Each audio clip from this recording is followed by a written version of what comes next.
salaamaaleykum wa rahmatullah ñu ngi leen di nuyu yéen sénégalais yi ñu nekk ci biir réew mi ak ñu nekk ci bitim réew mboolem fu waay nekk fu nekk ñi nga la fay fekk wàcc ba ci suuf jox la suñu ñaari loxo jox la sa wàcc waaye aha kay tey ma sa waat nag tey ñëpp ndax xam ngeen ne tey jii moom yéen dooti nanu tabaarkàlla am ndox waaye ndox xéewal la képp koo xamante ne jamono ji ñuy wax yaa ngi ci jaaxle ñu ngi lay masawu fépp fa nga nekk ndox mi yàlla na yokk barke ci réew mi te gën a raxas rek mu gën a set bu baax comme ni ngeen ko xamee ñu daal di dellu si waat dooral leen seen émission bi di wareef fas yéene ñëw nag ànd ak yéen ci waxtaan waaye balaa dara xew xam ngeen ne dañuy bàyyi rek sunu góor Alaaji Mamadou Ndoye Bane mu daal di nuyoo daal leen di wax ba xam fu ñu toll Ndoye tey gis naa ne da nga indi président daal xam naa ne ko jege président nga tey moom ñu fas yéene waxtaanee lu am solo bismillah jaajëf mami ñu ngi lay nuyu di nuyu kilifa diine kilifa aada yi ci réew mi yëpp di ci jiital sunu sëriñ ba Cheikh Bassirou Abdoul Khadr di ko ñaanal mu yàgg fi lool te wér di ziar waa Pire Sañaxor yëpp sunu xalifa ba di sëriñ Mansour Cissé ak sëñ Maodo Cissé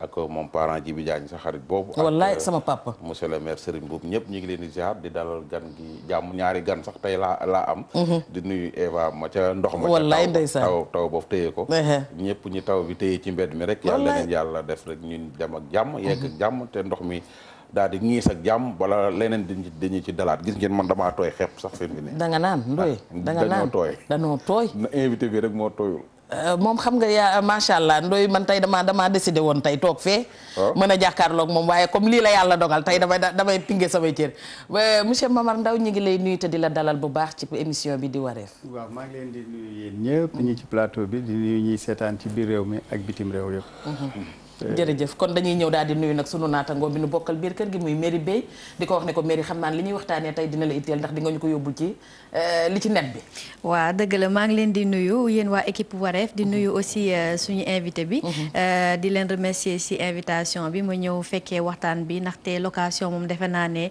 ñëpp la soxal ñi nekk ci kër yeeg ñi nekk ci internet beeg ñëpp donc ñu daal di ne rek bismillah ci biir waxtaan bi waaw comme ni ngeen ko xamee kon Merry lancé na affaire yi kon dañuy wax bismillah xam ngeen ne émission wareef ngeen àndal ngeen daal di mën a woote ci 88 628 65 65 88 628 64 65 Mia lancé ma yeneen yi ci des xam nga man numéro moom dama ko dul faral di jàpp Ndoye Bane ci lan la ñu jógee dañu jógee ci mbënn mi yaakaar naa àdduna loo gis continuité la waaye bu ne mbënn mi yow nga daal di dikk daal ne jàpp nga ne bu location demee woon ni mu waroon a demee wala bu kër yi demee woon ni mu waroon a demee xëy na mbënn mi du am Ndoye kon aca bismillah fu ñu ubbee jaajëf dañuy kontaan ci invitation bi nga xam ne président Mamadou Ndao moom heure boo ko woowee rek mu ñëw pour rek wax jafe-jafe yi sénégalais yi ndax rajo boo woo nañ ko fa heure bu ne yàggul dara matugul sax 4 mois ma nga woon ca rajo ba fanaanoog ñun lépp di waxti problème mu sénégalais yi moo tax ñu koy nuyu di ko dalal jàmm di ko wax ni président tout le temps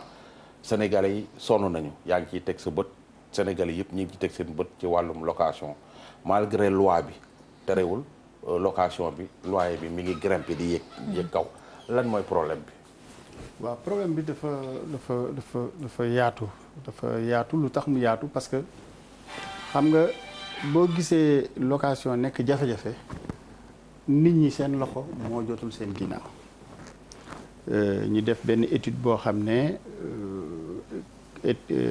agence bi nga xam ne mooy dugg ci kër yi di wàññi nit ñi moo ko def mu ne daal Sénégalais yi nga xam ne dañoo nekk di dund te nekk di def di loué daanaka 37 ba 47% seeni revenu ci location lay dem et que daal gis nañ ne daal nee nañ sonn nañ lool ci location bi et que bu ñu leen ko wàññiloon 34% dina baax ñun nag ñu basé wu ci loolu ñu ñaan président ne ko daal nañ seet nu ñu wàññee location bi fekk na ñaanoon nañ ko président Wade moom dafa gisoon ne suñu yokkee kër yi prix yi wàcc waaye yokk gi ñu yokk kër yi dafa néew par rapport ak demande bi ndax xam ngeen ne boobu temps dëkk yi ñu wër yëpp dañoo amoon jafe-jafe muy Côte d'Ivoire muy Mali muy dëkk yëpp dañoo amoon jafe-jafe ba tax ña fa am doole daw ñëw làquti ci Sénégal te am moyen ndax am nañ koo mu fay su ñooñu ñëwee nag def demande bu rëy nit ki yore këram di ko loué danaan kër gi ñaata laa ci mën a am ñu ne ko kër gi de mën nga cee am nangam moom xoolatul li nga xam ne moom la yoon wax ne noonu lañ ko war a loué mais comme borom koom yu bari daw nañ ñëw fii entreprise yu bari organismes internationaux yu bari.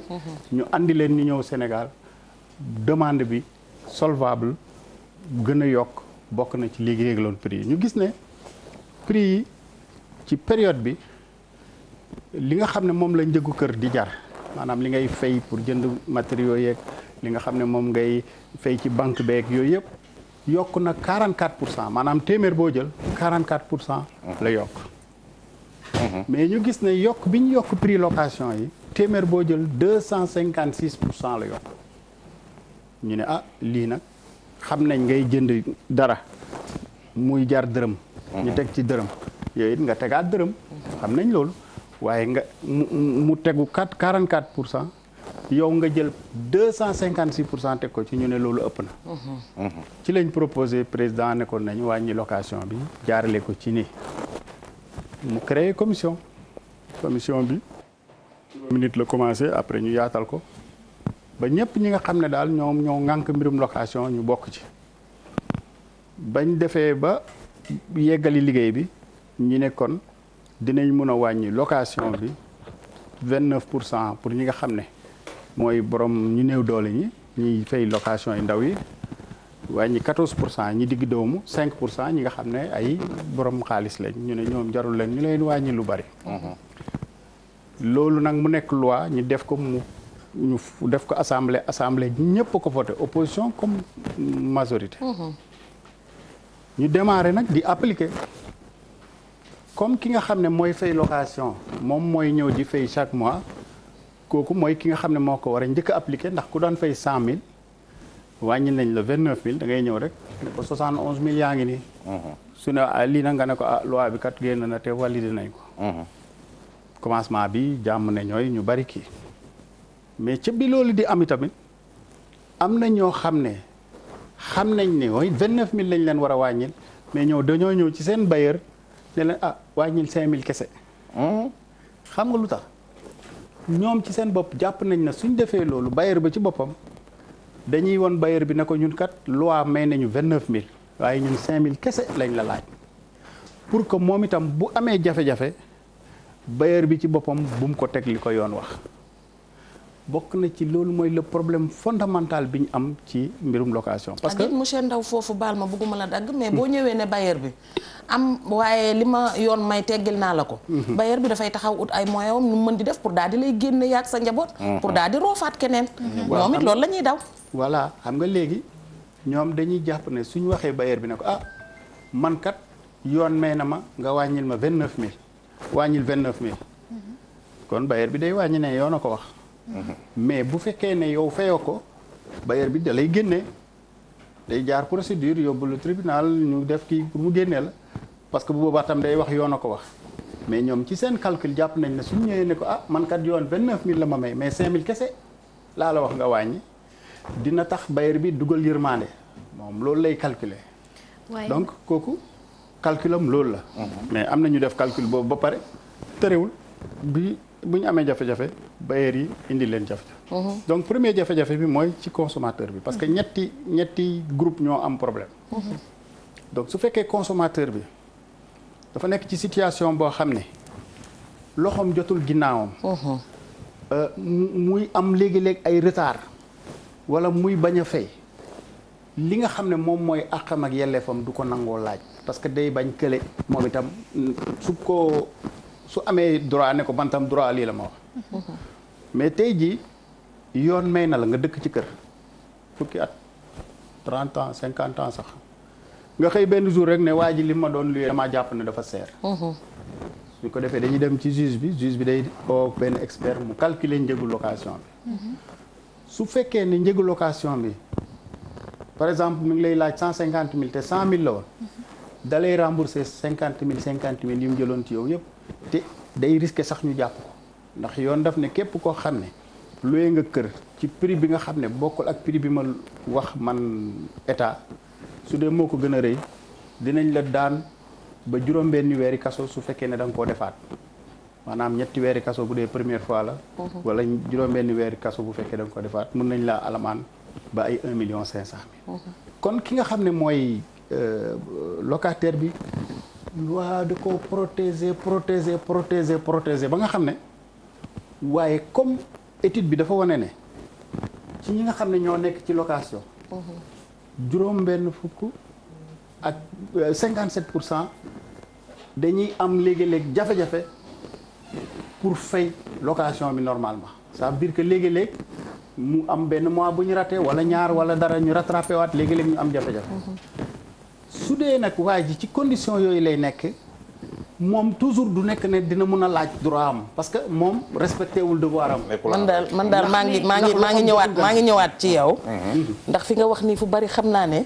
li ma wax Ndoye sànk rek damaa tooñ ndax fee moo doon baax ci man bu ko defee xeer yi di mën di ñëw kon damay bàyyi mairie. mu dugg ndax mairie. jamono ji ñu toll ñoom Ndoye Bane ñu ngi jooy naan ñoom kër. waaye ku ne xam na ni jigéen ñi itam lu góor ne bu subaa ma def ko ñu def ko ci guddi gi. ñu nit ñu ngi ci location bi mu metti lool suñu côté. te góor ñi am ñu ci ñun benn yërmande fan nga ci xalaatee. waaw loolu balaa may ñëw ci yooyu rek. may ma tuuti ma wax. atiwa bismillah monsieur Ndaw parce que sànq yaa ngi wax léegi say wax ne que ne loi bi dafay protéger ki nga xamante ne moom mooy kii loué. waaye suñu defee recul taxawaat. du loolu lay joxe day mel ni loi bi ñi nga xamante ne ñooy loué kër yi la fi nekkal. parce que consommateurs yi ñi nga xamante ne ñooy dem di wuti location ils ne sont pas au courant de tout ça. xamuñu ne tey mën nañu toog ba heure ne kii li may fayeeku dafa cher damay dem yoon. dañuy ragal dafa am benn climat de méfiance. ak de peur bu nekk entre diggante locataire ak ki koy loué. parce que déjà dañuy ñëw ne la sama kër bugguma li ba pare teg la loo xamante ne ni location bu cher la ñu ne ci benn ñaar. bi ñuy waxi wàññi location bi dafa am ay locataires ay borom kër yoo xamante ne ba ñu yëgee affaire bi bailleur bi dañoo daal di yokk seeni location jékki-jékki rek yokk seen location su ko defee bi loi bi ñëwee ñu appliqué ko dañu wàññiwaat mais ñoom pertuñu si ndax dafa mel ni fi ñu nekkoon moom la ñu nekkaat. waaw mën naa laa leeralal tuuti. bi nga xamee ne président taxawal na commission bi dañoo bloqué prix loyer yi pendant 3 mois. boobu sax commencé guñ liggéey bi biñ ne rek tabb nañ commission bi automatiquement dañ génnewaale benn décision boo xam ne moo bloqué loyer yi pendant 3 mois donc kenn yokkul location si diggante boobu. ci li ngeen yëgul. waaw mais xam nga buñ ne bloqué nañ ko ñu wax ko xam nga tamit ñu def publication wax ko. ne ñu ngi dinañ wàññi location commission bi commencé na liggéey. fii ak ñetti weer tous les prix sont bloqués. yow nga dégg loolu toog ñu bëgg laa yokkal prix nga noppi kenn mënu laa dimbale parce que li nga xam ne moom la état mën a def mooy loi baa ngi nii kat ku la dóor nga yóbbu ko tribunal ñu dóor ko ku la méttital ñu daan ko mais bu fekkee ne yow dañ lay méttital nga noppi kenn mënut yow sax loolu day défendre rek climat de peur bi may wax. waaw mais xam nga moom laa lay expliquer moo tax dama doon wax sànq ma ne ñetti responsable la benn responsable bi mooy locataire bi yoon sañ-sañ yim la may depuis 2014 ba léegi ça fait juróom-benni at ñu ngi wax ci location bi. chaque jour lu ne expliqué nañ ko nit ñi yëg nañ ne location wàññi na mais ñoom li leen ci intéressé rek la ñuy déglu ba ñu dem ba jaaxle. dañ war a déglu lépp parce que location dafa nekk loo xam ne. wax nañ ci wax ba.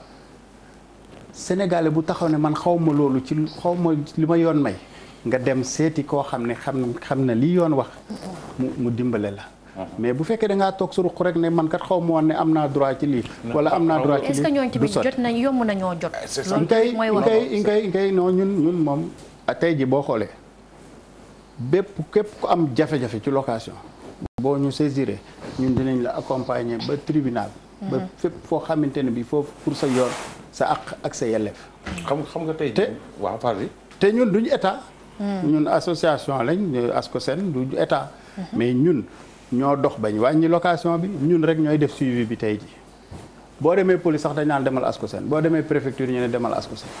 boo demee tribunal ne est-ce que jaar nga ASCOSEN parce que comme affaire yi xaw na compliqué da ngay am fooy jaar pour que nga mun a am ku la défendre. ba mu jaar yoon. mami yaa ngi laaj aussi waaw benn question comme ni ngeen ko ci xamee itam sénégalais yi bu leen fàtte ak ñi nekk ci biir réew mi ñu nekk bitim réew ndax am na ñu fi nekkul ñoo xam ne ñi ngi luyeel seenu njaboot ñu dëkk fi te ñoom it fayum location ngi leen di bëgg a rey am na ci ñoo xam ne luy jënd nañuy kër di ko luyee bëgg ci seen teraanga te mënatuñoo fexe ba jot dara te ka ko dëkk ëpp na leen doole kon bu leen fàtte ne yéen itam émission bi seen émission la yéen lañ fi toogal woote leen bokk ci biir émission bi mairie bismillah ndooy moom xam naa ne tey damay ragal ne bu sàllar ñi ko moom tey dara du ko téye waaw yaa ngi ma laaj léegi si jigéen ñi xam nga dañu nekk jamono joo xamante ne bu góor tegee 100 jigéen bëgg a teg 150 ba 200 du question de rivalité sax mais dañu jàpp ne li góor bëgg a am ci wàllum kër ci wàllum tabax ñu nit jigéen ndax ñu ngi liggéey ay femmes intellectuelles 2.0 même ñi nga xamante ne sax ki nga xamante ne day jaay gerte sax tey rêve am mooy amal këru boppam dugal si njabootam ndax koo gis muy jóg di xëy njaboot a tax muy daw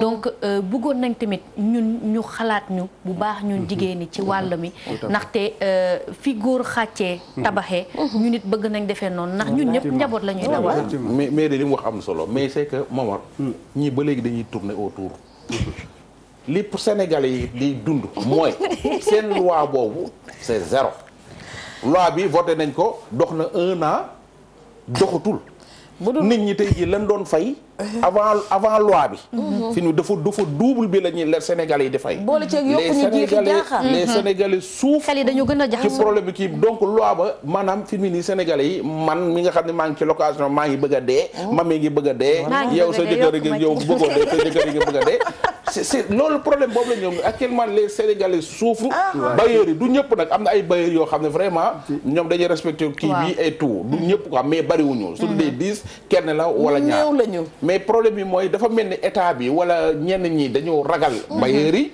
parce que le Sénégal kii ñëw di louer kër Momar Ndao en général Momar Ndao da ko ëpp doole maanaam da ko ëpp xaalis ëpp ko xaalis moo tax mu tabax moo ko ëpp xamee ëpp ko relation ëpp ko ab dugg ak génn waxtu ma nga loué ko ci benn kii boo xam ne 100 000 francs la pour mu takkale 100 000 francs yi sax pour mu fay la ko problème la nga génne ma parce que dañoo loué ñu toog quelque temps nga tapasse ma problème bi ma génn parce que amel naa la 1 mois 2 mois d'accord maa la tooñ génne nga ma mais mairie bay ma fay ñëwaat di loué xam nga 100 000 francs la ma ko loué woon mairie bay ma fay ñëwaat 130 000 la fay fekk wala 150 000 loolu mooy problème bi. Sénégalais wala ceeg ndoy baan bala ngay jàll foofu nga nekk noonu. waaw mooy que yow mi muy génne fekkoon na sa caution nekk fa te moom mosu la réparer dara ci kër gi.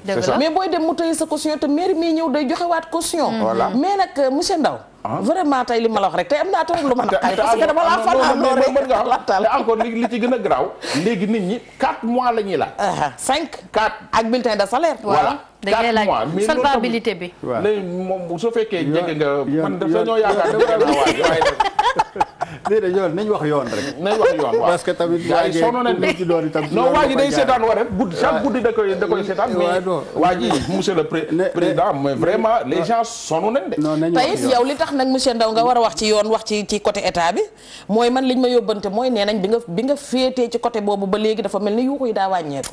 waaw jàpp nañ ban date la yuuxu yi wàññeeku. yéen ñi ma yóbbante yónnee leen ma ban date. voilà moo tax nga xam ne kon xamuñ li ñuy wax parce que man 2014 ba léegi 2004 ba léegi fukki at ak juróom-benn maa ngi liggéey présidence te pourtant su dee sama discours xaj na changé na xaj na ci mois bi la change xanaa parce que li ñuy wax yéenewul maanaam donc du loolu ça n'a absolument rien à voir liggéey présidence liggéey la comme liggéey bale mbedd comme liggéey la nag bu noble parce que liggéey la liggéey yëpp benn la moom lu koy journaliste ak liggéey la rek waaye man damaa itteewoo dimbalee askan wi mënoon naa toog di liggéey sama côté seetaan nit ñi lii may liggéey di ko dimbali nit ñi feyuñ ma ci dara dama koy def parce que dama ko gëm te heure bu ne dañ ma ciy oo ma ciy toppatoo ay ñi nga xamante ne bi ñoo am jafe ku ne ñu di ko lijjanti waaye location bi seer na alors léegi ñu wax ci location bi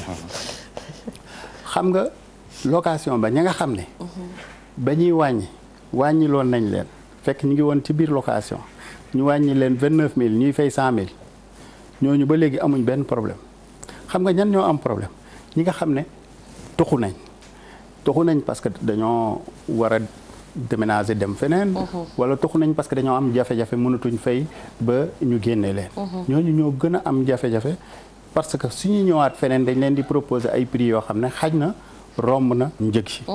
mais li nga xam ne moo am solo mooy yoon nee na am nga droit dëkk ci kër contester njëgu location bi kon ku fay 100 francs te yoon ne yow 50 nga waroon a fay nga continuer di fay 100 francs naan woo état bi liggéeyul woo loi bi nangam xam nga yow la neex. parce que yoon nee na man yoon maa mun a fixer njëgu location. c'est très très important lii ma leen di wax ni kenn amul droit benn bailleur amul droit fixer prix location lu may ci ni ko yoon waxee yoon daf ne pour nga mun a fixer prix location da ngay def xayma bi ñuy wax surface corrigée.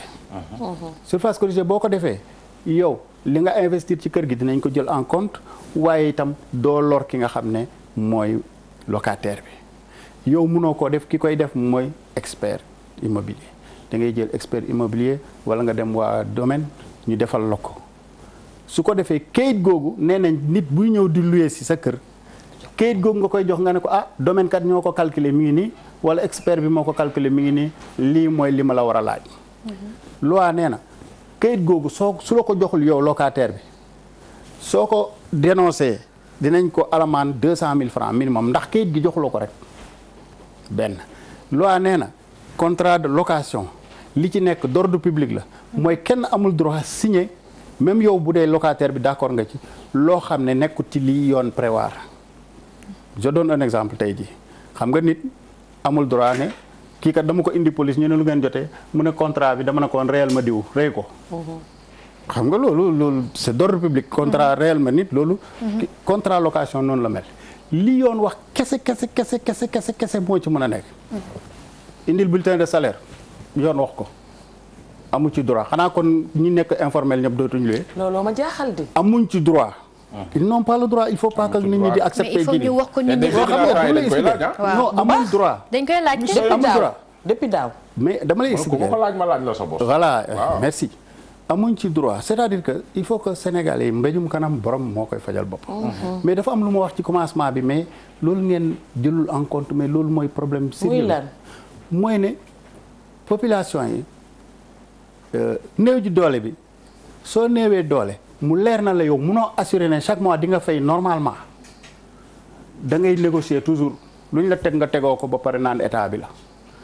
mais bu fekkee leer na la ne yow chaque fin du mois yow am nga salaire wala am nga revenu boo xam ne di nga fay sa location normalement. mais salaire yi duñ ko mat. non waxuma salaire dama ne revenu.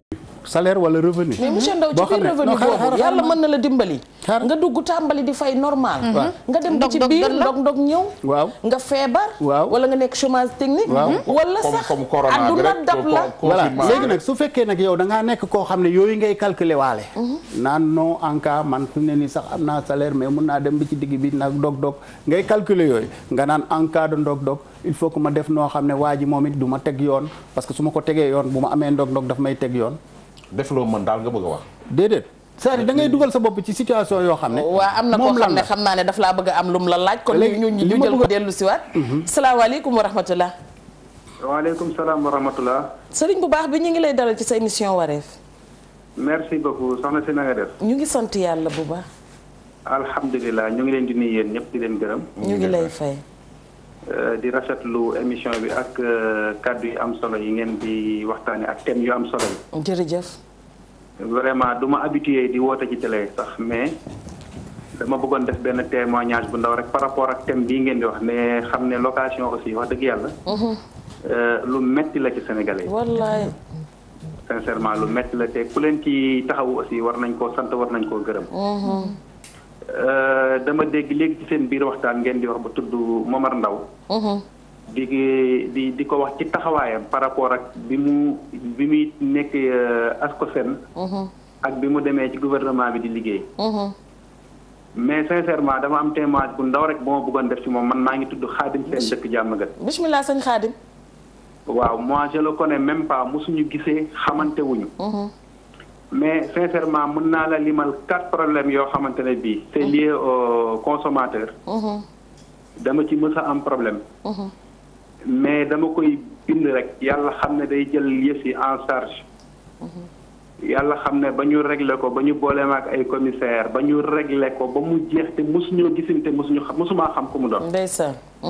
donc pour wax la foofu sénégalais yi parfois dañuy dul xam rôle association consommateur. ndax benn bi problème mu ndox la woon ak SDE. ndox boo xamante ne bi c'était pas bon à la consommation. bi ma leen woowee ñi xaw a traîner moom mi bi ma ko woowee seen SDE seen laboratoire lañ fi andi sama kër. def li ci war lépp beneen bi ku doon jaay vente en ligne la ma jënd fa téléphone mu ne ma 4G la alors que téléphone bi 3G la.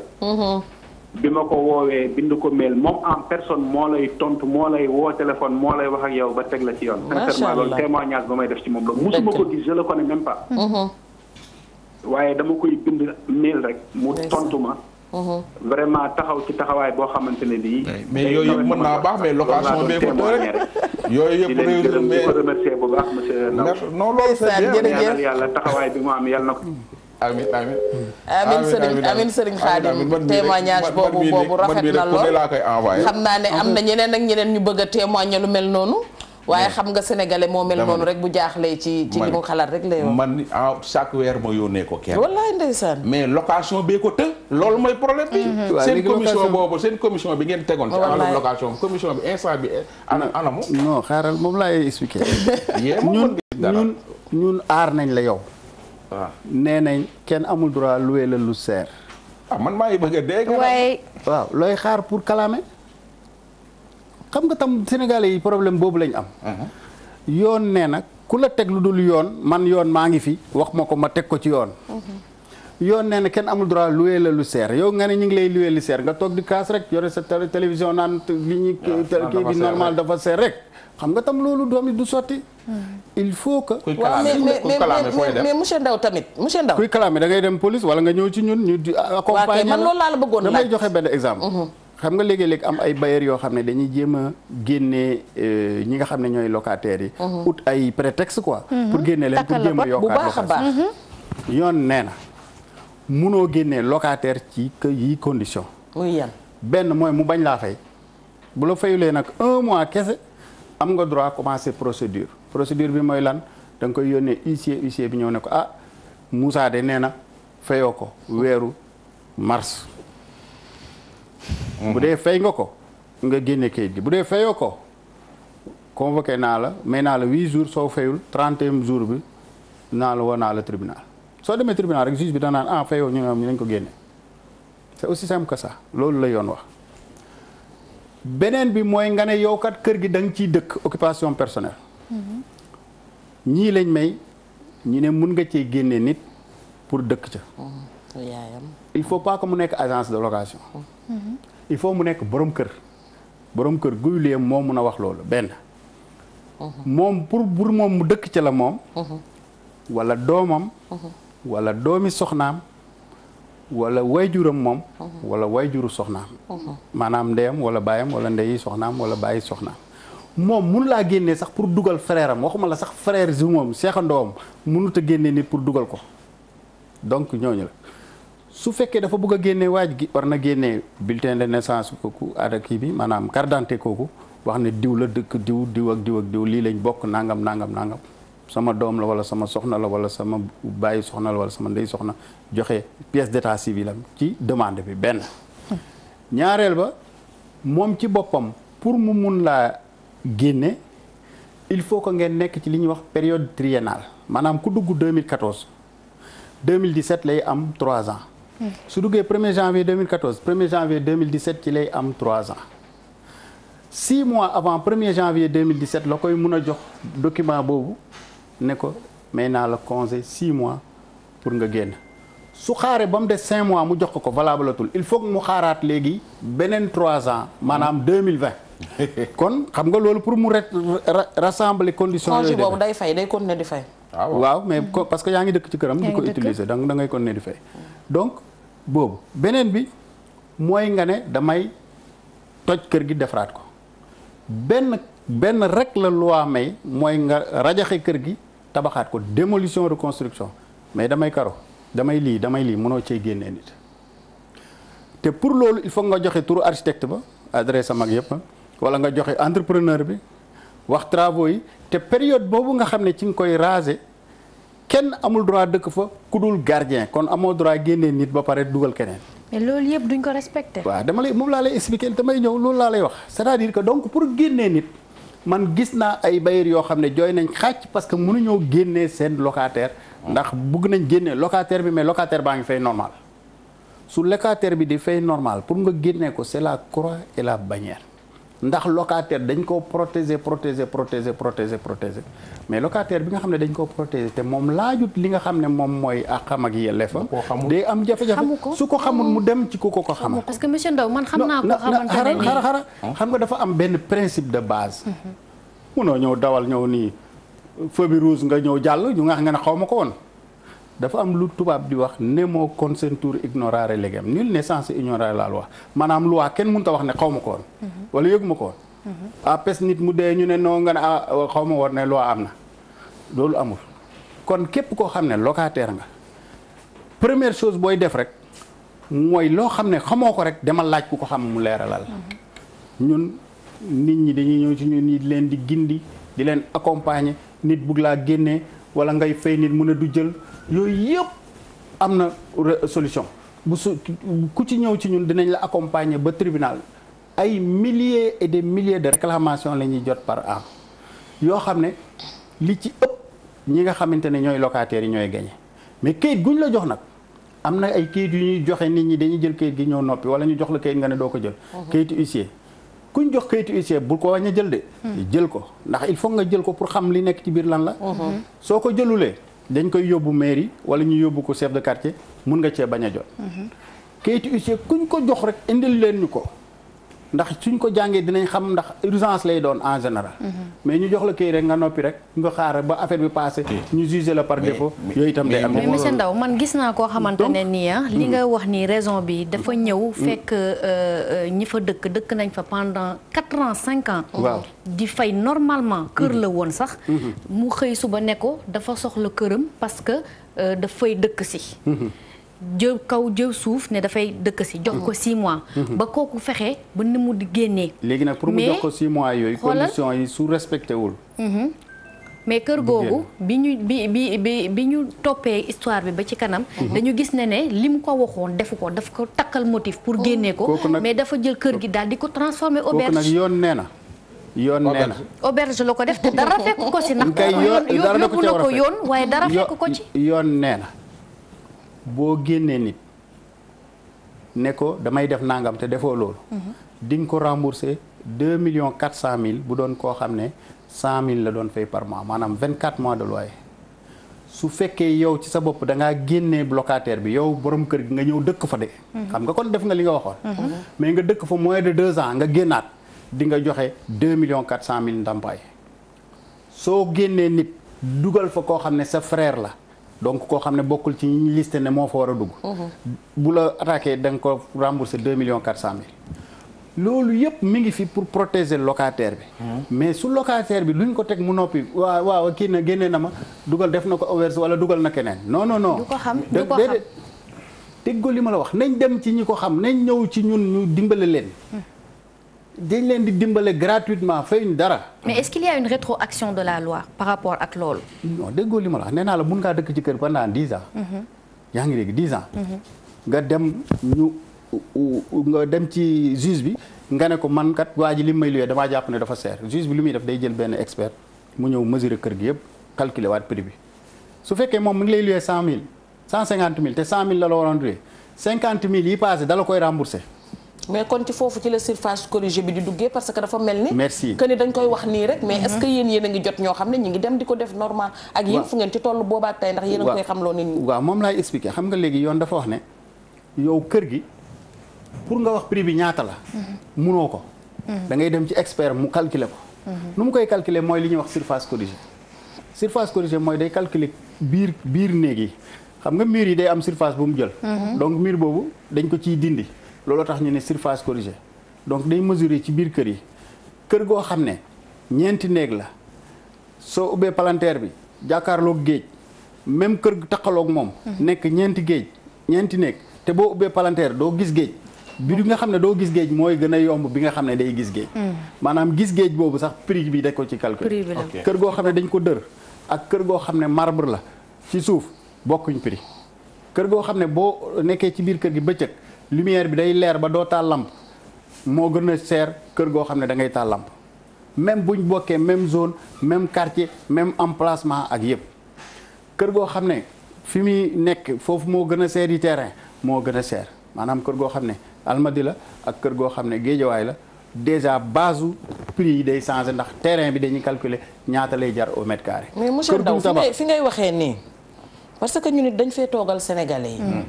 te guerre ki ko dund ko mën a nettali. te ku sa yàppam bopp réer da ngay làmb sam kaan.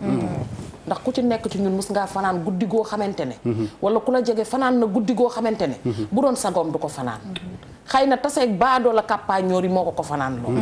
te bailleurs yi daf ci bari ay baadoo la. ndax baadoo la weesuwul. man ma di la dundal.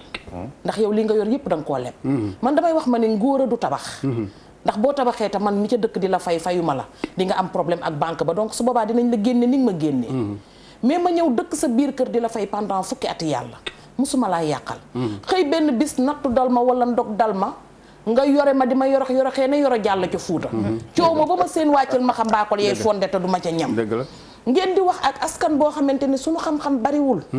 ñu bari ci ñoo xamante ne jànguñu ñoo mën a yem. bari ci ñoo xam ne ndakaaru seen ay tool la dañ fee daan si doole.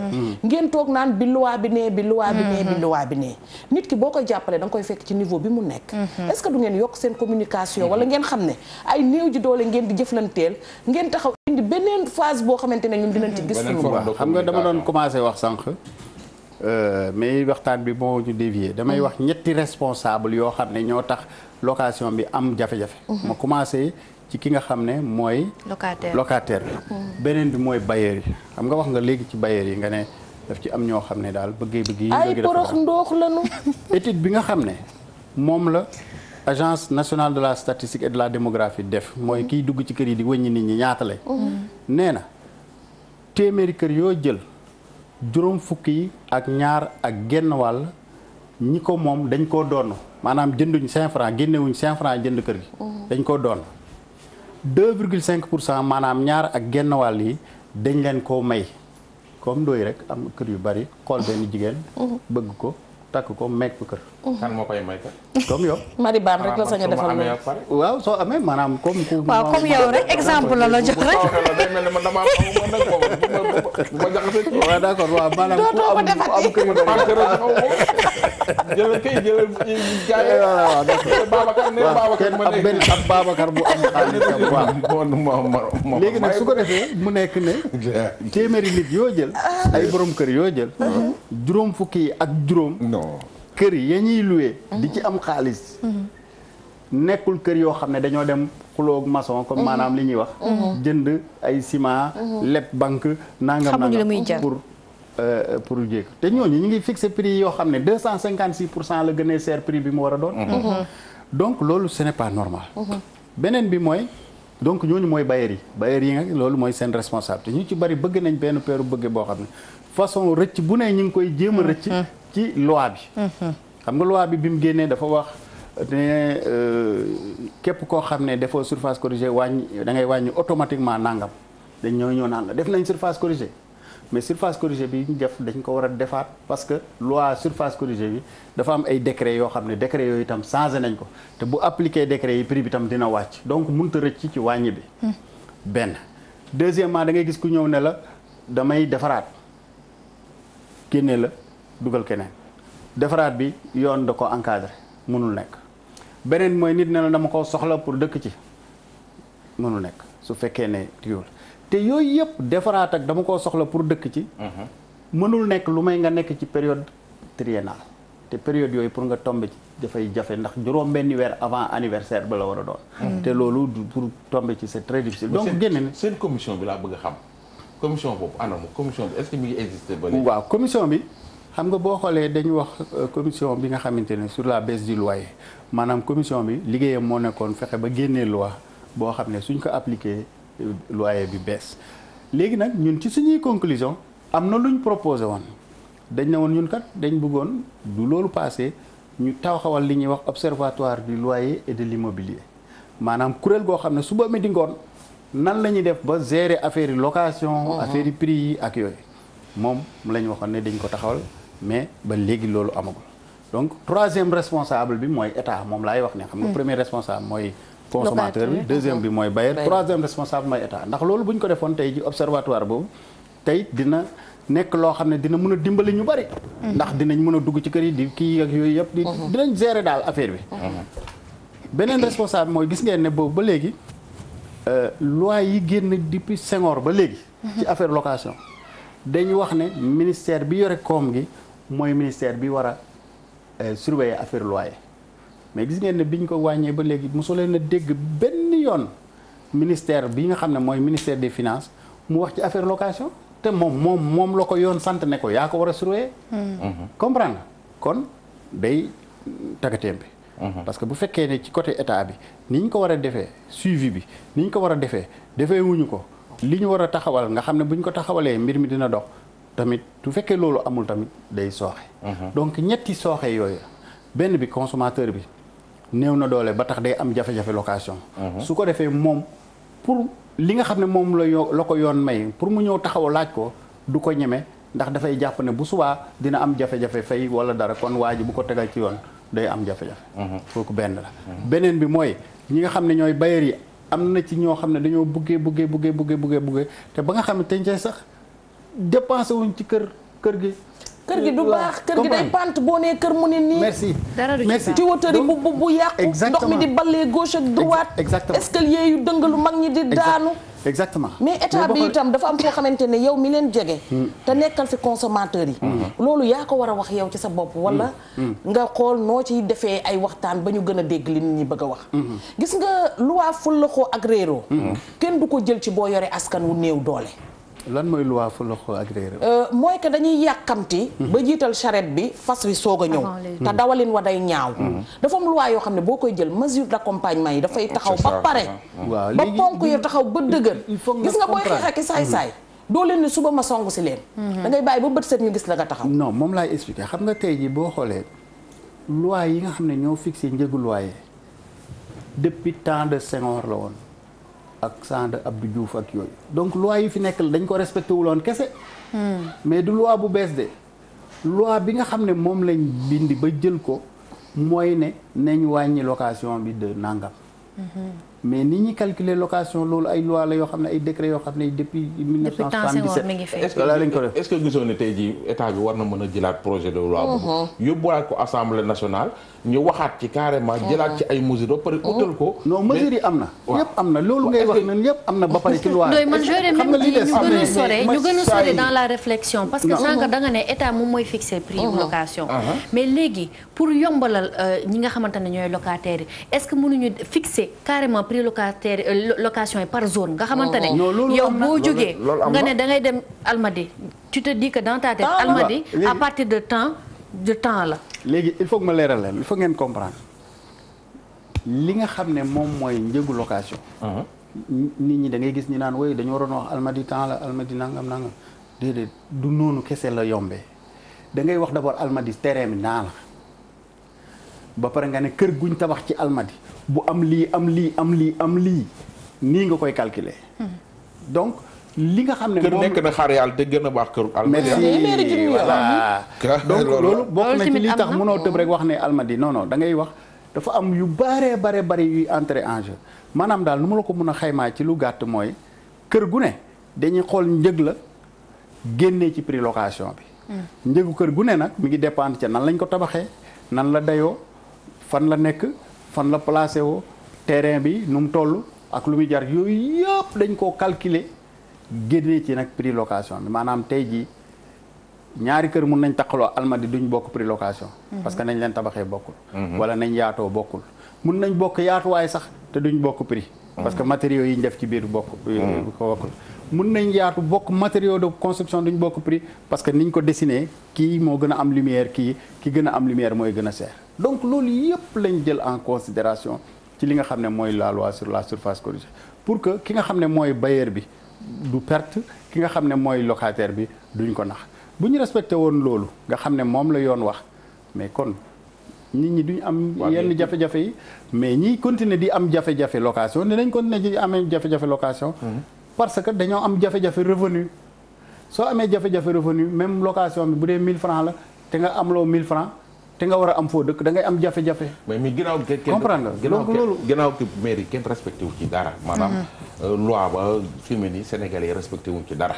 dara président wala état dañ ne nañ wàññi mais fi mu ne nii bailleurs yi dañoo yokk maanaam dañoo doubler leen doon leen mais fi mu ne nii instant bi émission baa ngi bëgg a jeex. fi mu ne nii lan moo ciy solution bi. première solution mooy ku ñu yokkal nga dem police wala nga ñëw seet si ñu dem boole ji. parce que tam munoo wax ne. ñu génnee benn kii ne ku agressé nit ñu jàpp la. ñu agressé la nga noppi ba pare naan waaw dañ ci wax nañ ci wax loi bi baaxul nañ ko defaraat. mais gisoon na tey ji président discours yi muy def temps yi ci corona beeg yi xew. su discours aatee mu wax ak ñi nga xam ne ñoom ñooy bailleurs ba pare mu waxaat man moom tey jii man ku fi wàññiwaat location bi à 50% wàññiwaat ko. soo bëggee 7 mandats sax war nañ la ko jox parce que gars yi Sénégal yi seen problème maanaam problème mu lekk la ñu am problème mu dëkkuwaay te fi mu nii ñun tey ji soo fi ñëwoon suba teel ñu nga ñëw fii ci buntu télé bi taxaw xool ñi fi indi seen këyit yooyu ñu leen di jox ñu leen di génne kenn xamul nu mu toll les gens sont fatigués te location bi moo leen sonal xam nga nit mën na am ci nekk ci kër sax nekk fa am jàmm weeru dee mu am lu muy fayu normal même su lekkul sax doo ko xam nit su génne këram su lekkul doo ko xam mais tey ji imaginer Sénégal ak ni ñu baree kersa nga dëkk fenn ñu indi la këyit génne la ci biti loolu dafa metti loolu moo tax loi bi wàññi location ñëw ndax yërëm am yërmande ci nit ñi. mais changé wul lu bëri dafa yokk affaire yi. loi bi dañoo yokk problème. xam nga li loi bi dafa yokk problème bi de. xam nga loolu lan la jur léegi occupation anarchique de certains terrains parce que da ngay dem ci yenn terrain yoo xamante ne tabaxuñu nga gis ay famille yu ñëw installé wu fa. commencé tabax ba defar seen baraak nga xëy benn suba gis borom terrain bi ñëw génnee leen. yow yaa ngi yërëm naan ay waay li te fekk ils sont dans l'illégalité mais parce que amuñu nuñ ku leen protéger par rapport ak ça. loo xam ne moom ngeen waxul.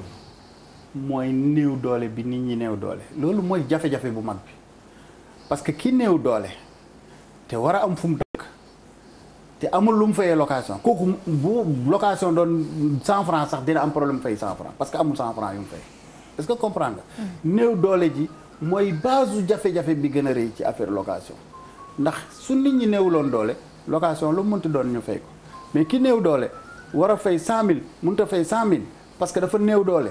day am jafe-jafe toujours. yooyu mooy am na ci ñoo xam ne bailleurs yoo xam ne. ñu loué étranger moo leen gën a ñu loué sénégalais. effectivement amul droit kenn amul droit ne man du ma loué sénégalais wala du ma loué célibataire wala du ma loué. mais pourtant loolu am na fi ci droit. am na ñoo xamante ne dañ leen naan ñun ñett la ñu bëgg di loué wala ay célibataire am na benn dossier boo xam ne dafa sensible. moo tax teguma ko. nit a dem ci kër di loué. ba fay. borom kër gi ñëwaat jël xaalis bi ni ko mënuma laa loué parce que dégg naa lii nga maanaam. ci affaire religion yi. mais loolu c'est pas bien. non maanaam. c'est de la discrimination c'est-à-dire loolu ba man kooku ñëw na ba ma interview ko mais xam nga loolu dafa sensible. loolu constitution moo ko wax. aucune discrimination mënoo ko def ci comme noonu. mi ngi am nag. déedéet bien sûr mus naa dem ci benn kër monsieur Ndaw xam nga waxtaan maa ko dund da ciy baax mus naa dem ci benn kër waa ji ne ma vraiment bëgg naa dëkk ak yow mais du ma la mën a luye parce que da ngay wax olof bu dëggu bu dëgër te dama bëgg samay doom dégg alpulaar gi ma nàmp mi ngi may seetaan léegi sama xarit la te loolu ndooy wax noonu que tarixa bii nga bokk tarixa bii laa bokk da ci am agit wala tam nga luyee ma ba pare ma dëkk ci biir kër gi nga dem jël ay étranger yoo xamante ne dañuy def naka sudul noonu luyee leen ci même immeuble bi ñu dëkk ak man te du ma ko yëg parce que day nekk immeuble yi nga xam ne ku nekk da ngay tëj dem ak ñëw maa ngi ci danger maak sama njaboot waaw xam nga mënoo comme nag temps bi bariwul kon xam naa da ngay jaare foofu rek ñu tàggoo waale yow moom da ngay dellu siwaat ndax wax ci xaajagul parce que lii nii c'est très important mais il faut ngeen comprendre gis nga néew doole gi rek moo nekk base bi yëpp jafe-jafe yi yëpp néew doole gi la parce que soo luy jar 100 francs waa ji ne dafa seer parce que 50 francs la am boo ko wàññi woon 75 itam day am problème toujours day am problème parce que 50 yi am matut te 75 wàññi nga ci juróomi dërëm donc tant que néew doole ji nga xam ne moom la Sénégal yi néew doole wàññikuwul day jafe-jafe day am lii nag moo ci nekk mooy même nit ki bu néewee doole na laaj àqam ak yelleefam. suñ la tegee loo xam ne baaxut bu ko nangu. même na la jaral nañ la génne. mais nag fii Sénégal li waykat bi naan néew doole tooñ la. tey jii man su ma luwee kër Babacar mi nga xam ne am na 12 immeubles ci dëkk bi. ma dem luwee fa. mu fayee ko mu la seet su ma ko porté plainte du mujj fenn. du mujj fenn non xar defal naa du mujj fenn fii Sénégal néew fi doole sama classe gi néew doole tooñ la. non boo néewee doole da ngay dem uti doole. noo koy wutee ñun ku ñëw ci ñun xaaral dama lay jox exemple rek. xam nga tey ji bari na ñu bari ñoo xam dañuy ñëw jox leen kayitu huissier.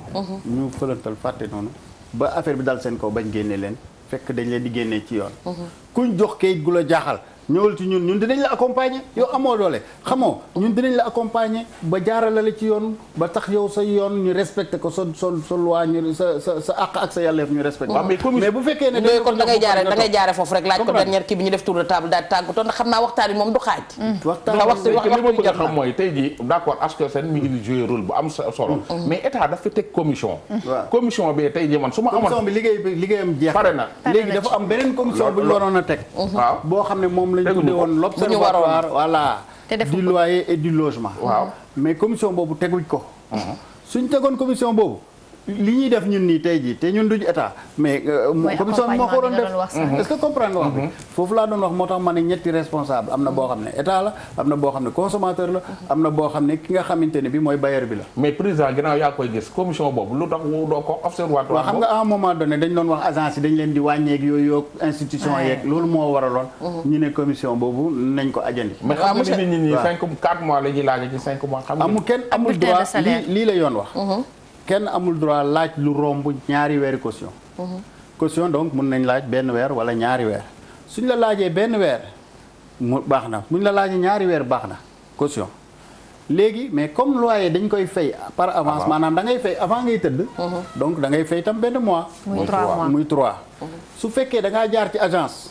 agence bi danaa la man da nga may fay man sama commission. 1 mois loolu lay waral mu nekk 4 mois. mais kenn amul droit laaj la lu ëpp ñaari weer yi. monsieur Ndao kon xam naa dañuy jaare foofu rek laal li jotaay bi doon te doyaluñu ndax xam naa ne miree ngeeg mille question yu bëgg a laaj man moom fi mu ne nii damaa yalu ba 10 mais dañ koy lem rek xam naa ba beneen yoon. waaw léegi lan nga bëggoon ñu laaj la ko te laaju ñu la ko ci mu nga tënkaale ko rek tàggatoo waale foofu. waaw xam nga li ma bëggoon ngeen laaj ma ko. yëpp laaj ngeen ma ko.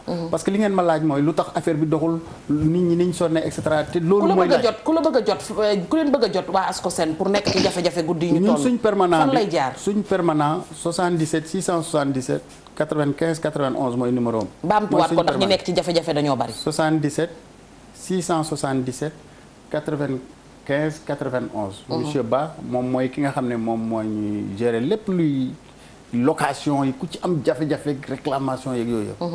bon ku amul loo fayee. ku amul loo fayee nag ñun mënuñ ci yow dara te loolu mooy problème fondamental bi.